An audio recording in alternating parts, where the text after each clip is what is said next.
So now we're going to show you how to fill in the rest of your woody.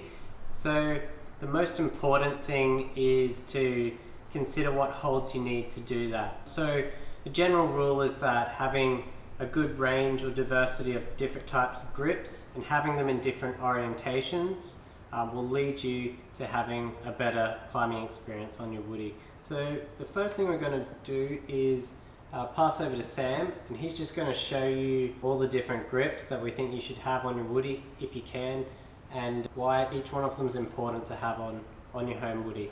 Awesome, thanks Dan.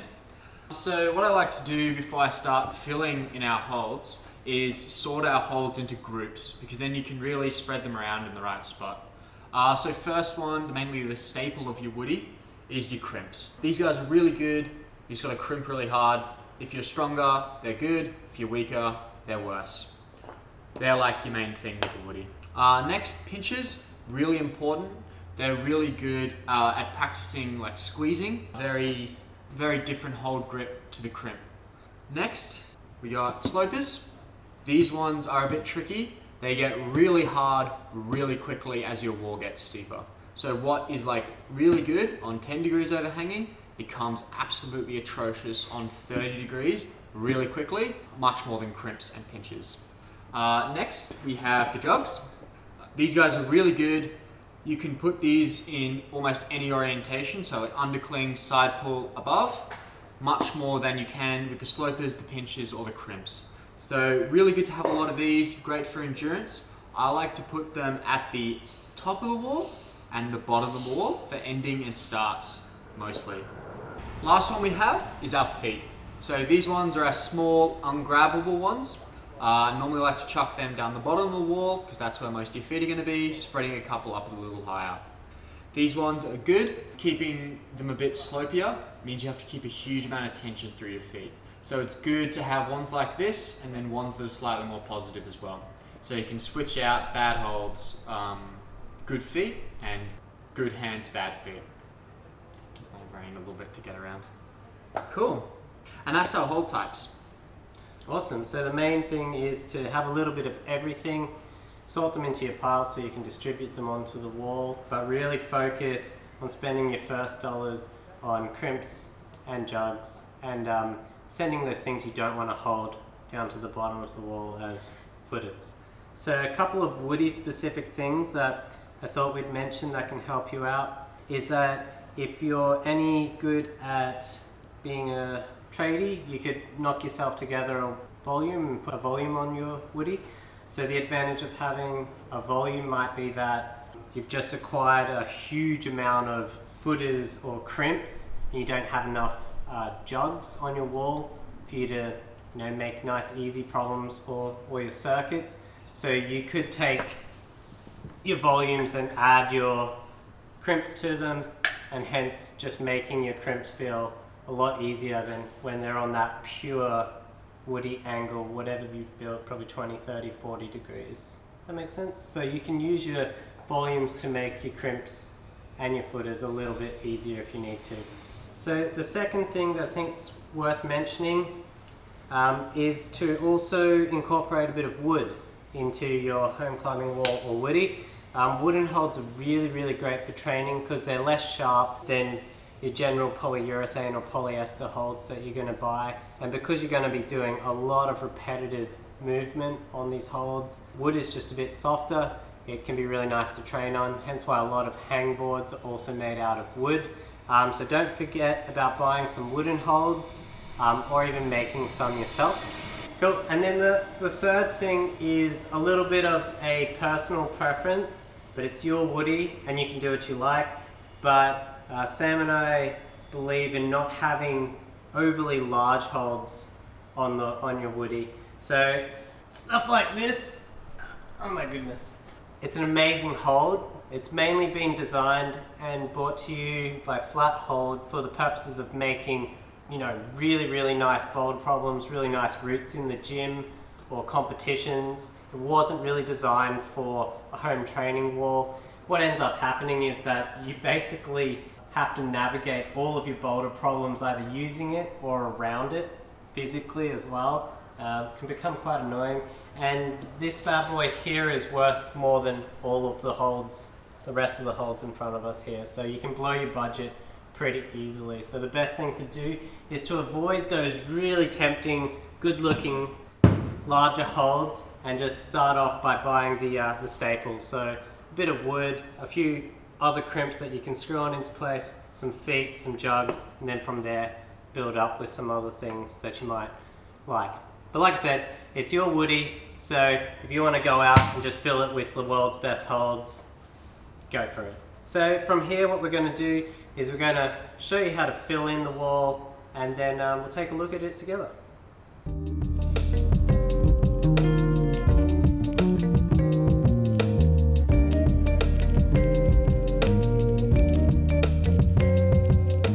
Alright, so behind us you can now see, using Cinema Magic, we've filled in the wall. So once again, how you do it really is up to you, but some helpful things that we consider when we fill in the wall might include, for example, making sure that your holds are spread across the entire wall, so you can kind of see that there isn't really like a pocket of the wall that is missing holds. And that just means that you're going to be able to use all of that surface that you've created with your woody. And the second part to that, which is important, is that each hold type, making sure that it generally occurs in all the different pockets of your woody as well.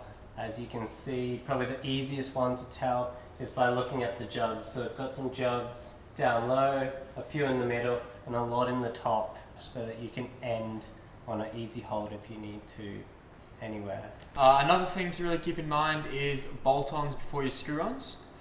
Because with your bolt-ons, they have to go in certain T-nuts, whereas the screw-ons can go anywhere. So fill it with the bolt-ons first, and then fill that extra tiny gaps with the screw-ons. Makes it much easier. Another thing that we tried to really think about and achieve was making sure, because it's a small woody, that the middle was where we were going to have the densest section of the woody. So by dense we mean where the most holds are occurring. Usually for a woody you measure by square meter, so people get fanatical about knowing how many holds per square meter they have. So I'd say the densest part of our woody is definitely the middle, and that's because it's quite a short wall, and we want to make sure that there's a lot of variety of different things in different grips and orientations that you can grab in the middle. There's no point having all of your holds right down the bottom for your sit starting positions, and likewise there's no point in having like huge amounts of holds right on the top of the wall there. The middle, where you're always going to be passing through on every boulder problem that you create, is where you want to have the most options, most different holds, and the most different orientations of those holds, just to keep things exciting. So maybe Sam can talk to you about the densities. What should you be trying to achieve? So we reckon you should be aiming for like at least 30 holds per square meter. Lower than that, you're going to really struggle to, or become very same as you make your own boulder problems. The more holds you can get in the wall, the more variations you can create. Far beyond 30 holds, you start to not be able to fit anything large in there. So you just end up with a wall of filthy crimps. If that's what you're into, go for it. Yeah, and obviously 30 is like a really, really good benchmark to set yourself. It's quite a luxury to be able to do that, but definitely we know from setting a lot of walls that if you can get 30 holds per square meter going, you're going to have a lot of fun with your woody. You're going to be able to use that one set that you did for a lot longer, whereas if you're somewhere down around 10 holds per square meter, you're going to find that that's becoming really exhausted really quick. There's not that much variety in what you can pull and hold onto as well, because there's just less kinds of holds on the wall, and you're going to need to do a lot more setting a lot more frequently as well. More is better with a woody generally. 50 is like obsessive, 30 is like great. Anything lower than 30 and you're going to be doing a lot of setting. So we've got the luxury here of being able to set by colors, and you can see like it's really easy to still see that the blue was our circuit, the green was our circuit, and everything else we used to fill in was a different color.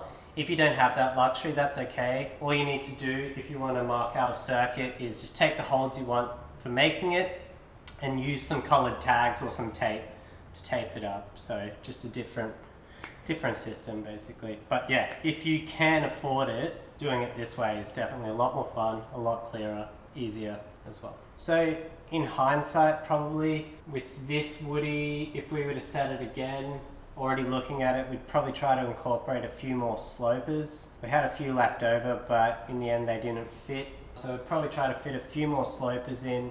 And that's the other really interesting part too, is that like, you're gonna do it once and then climb on it and find out that you don't like it. And then you just redo the process and refine it, depending on starting to understand your holds that you have to work with a lot better.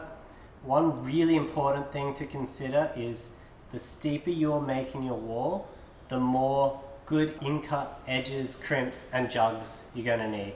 Jugs, because they're larger, are generally more expensive because holds generally get more expensive based on design and weight. So one thing to consider, if you're looking for the 45-50 degree dreamland, it's going to cost you a lot more in holds than a 20-degree board.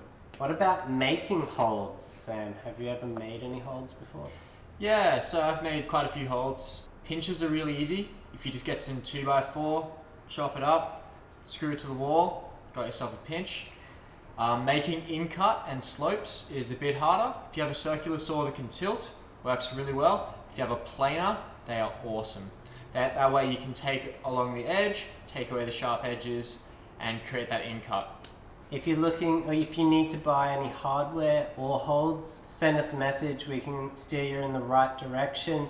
We have Climb ICP, which is a Brisbane-based wall and holds provider, distributor.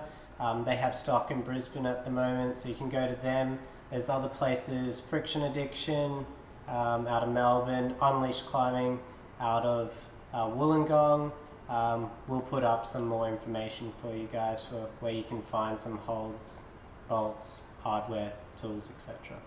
So that's it for Woody Time for the moment. We've shown you guys how to set your wall. What we're hoping to do in the next installment is probably show you how to make some more training ideas, games that you can play on your Woody. But for now, if you have any more questions about this stuff, because who knows whether we did a good job of explaining it, just send us an email, leave a comment once the video gets released. And we're probably also going to do a Q&A online to follow up, take questions from people who have got home walls and need help with how to set those home walls for themselves. Alright, thanks for watching, guys and girls. We'll see you next time for another installment of Woody Time!